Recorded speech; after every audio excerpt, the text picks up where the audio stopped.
Welcome to The Relay, a podcast from Gulf Relay where we dive behind the scenes of our operations, teams, and industry. Hi guys, welcome back to another episode of The Relay. My name is Sarah Williams, I'm our marketing manager, and today I am joined by not a new driver, but he's new to you. I'm going to let him introduce himself and tell you guys how long he's been driving here. Hey guys, my name's Demille Wooten, and I've been driving here for about a year and 5 months, give or take. Okay, so Demille, how'd you find us? Honestly, I already live in the area, so every so often I'd see some of the trucks, and just before I left my last company, kind of thinking, maybe some more spots around here, I actually caught one of the trucks up in Pennsylvania, and I was like, well, guess that's a good place to look for. Well, that's cool. Yeah, I'm glad to know that we're still driving out that way. So whenever you got hired, did you know that you wanted to do like OTR? Did you know that you wanted to do local? What was your situation like?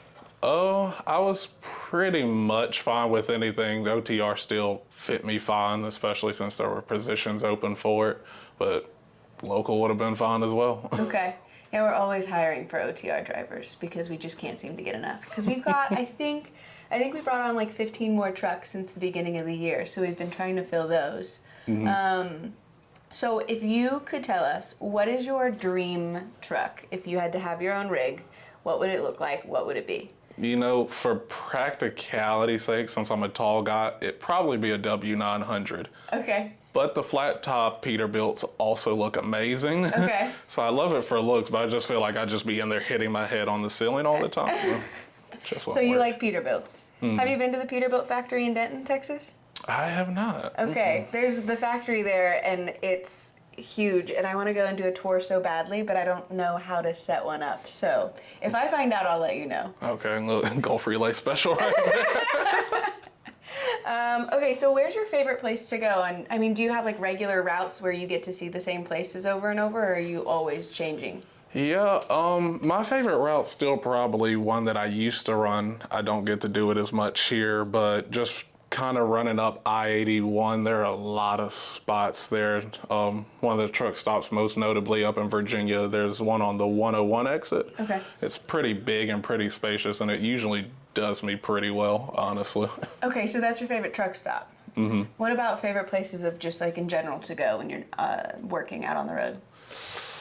Honestly, I would probably say somewhere like, there was a spot up in Jersey that I first started going to when I joined you guys. It was a route from Clearwater out in Arkansas up that way. I can't remember the name of the place. I know it's just like the Jersey, New York area. Yeah. It was always pretty nice.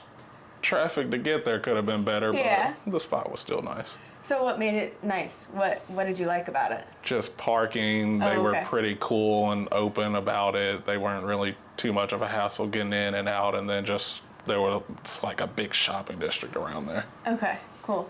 So you said that you saw signs about Gulf Relay and you saw our trucks. So where have you been, where do you live? I live out in Brandon, kind of almost. So you're really close. Mm-hmm. Okay, cool. So have you thought about ever living anywhere else? If I had to live anywhere else, honestly, I still might pick somewhere down here in the South, like Alabama or so, just for the land and stuff. Okay. I don't care too much for fast-paced city life. So. Yeah, I don't blame you. Also, it is a lot cheaper getting land out here. So if that's a goal of yours, yeah, New York and New Jersey are not the spot for you. Okay, so I have to pause because I have to think of another question. Oh, okay. So, I know that drivers don't typically get to see the places that they visit because you guys are just stuck behind a windshield. But if you could travel anywhere, where'd you go? Honestly, it's kind of twofold because I feel like I also might hate it. But probably the northern part of California, I've only been up there once, kind of the Donner's Pass area. Yeah. And it did look pretty stunning, I must admit. Yeah. Kind of hard, seeing it fully, especially driving the truck and everything, but I managed to get there when it was just kind of snowing. It wasn't heavy enough for them to need chains, so there was still kind of snow on the trees and everything, and it looked amazing. That's really cool. Yeah, I would love to go and see the redwood forest in Northern California. It's amazing. I would be thrilled. I've been up to like Canada area and like I went whale watching out there, but I was like 11, so I don't really remember that. I feel like whenever parents take their kids on vacations when they're really young, it's kind of like, hey, you're not going to remember any of this, but we're going to have pictures. It'll be great. It'll be good for us. Yeah, the vacations are mostly for the parents.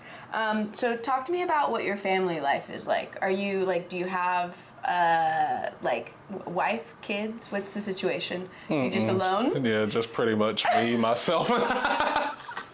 All we do is argue from the truck to the house. Okay, so we have a lot of drivers, with families, with kids, with their parents in the area, and a lot of them talk about like trying to balance being out on the road a lot versus splitting time at home. So you don't really have that problem very much, do you? Not exactly. The only time it really comes into a house, of course, parents and other people that sometimes want to see me, and I do drum for my church occasionally. Okay, but cool. I mean, it's still a nice fit here since they do work really hard on trying to, at least get you in on the weekends or so, or whichever days you kind of want to get in. And so usually I still make it to church pretty often. So how long have you been drumming for? How'd you get into all of this?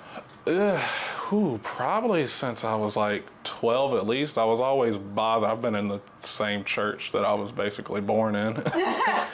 And I was always, pestering them and bothering them, talking about getting on the drum set. And they were like, those aren't for kids and whatnot. But, I just kind of kept hammering at him. They were like, we might know what he's doing. We might need to just throw him up there for a bit. So I eventually joined them probably around that age. And we had or kind of still do have a male choir that went out to like church anniversaries and stuff like that. So I used to do that a lot really before I started trucking. Yeah.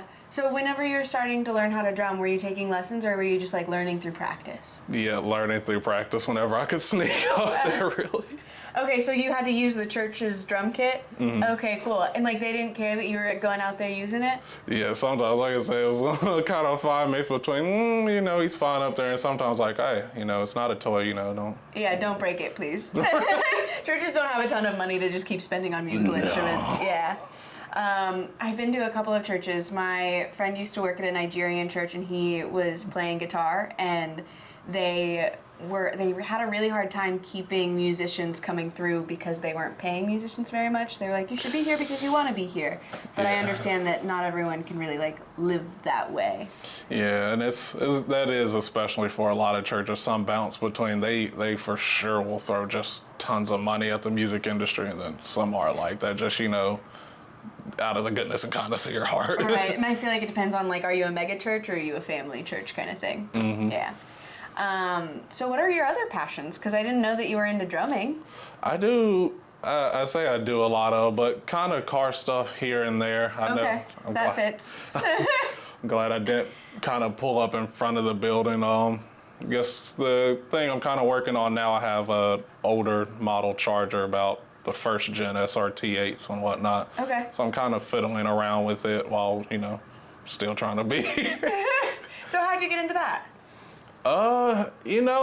Probably from playing a lot of racing games when I was younger, honestly, and always just tinkering around and stuff like some of the first Need for Speed games. Well, I say first, but at least for my generation, like all the old underground games, how they was really big in your face, like, this is your car, and you get to customize it and stuff like that. And so then I finally got of age to get a car, and I was like, I'll get my own car and start doing all this. And my mom was like, stop, you're not going to do it.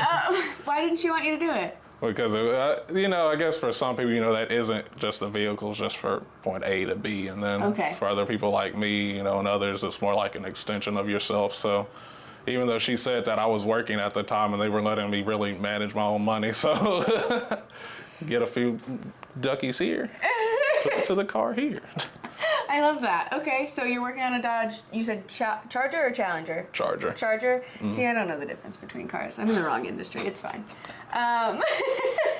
So, do you think that like your love for cars when you were younger led you to want to be a driver? Like, how'd you get into driving? I have admittedly always wanted to drive trucks since I was younger. I had an uncle that did dump truck work, and he still does kind of.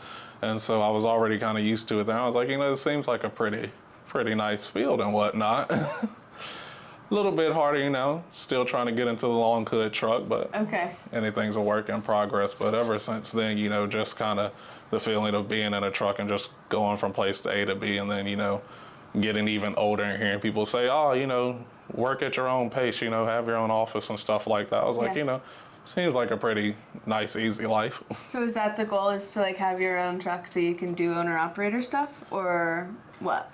At most, for sure, I think, own my own truck. I don't really, not too much looking into the business thing, Okay. If it happens, it happens, but I know I did talk to like Marcus briefly on what type of trucks, the company leases on and stuff like that, so whenever it happens, happens. Cool. Yeah, and I mean, Brett's a great resource too, because he's had like a car lot, and he has his owner-operator gig, and now he's doing 1,000 other things here, so that man keeps busy.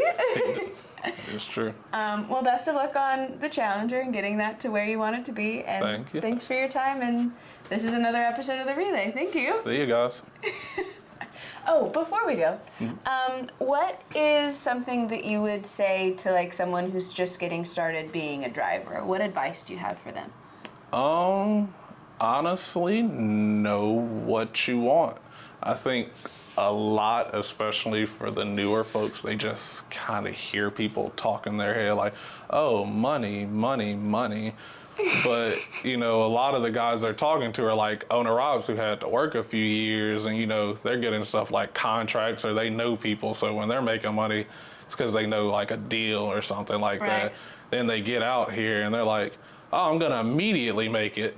And they kind of don't. They're like, well, what's going on here? Yeah, because you're lifting at level 10 and you're starting at level 1, my guy. Yeah. And I think that driving has become kind of like a trade profession, kind of like welding or like going to hair school, like cosmetology. Like you have to put in so much grind for the first like year in order to like start building yourself up before you can really start making money. For sure, most definitely.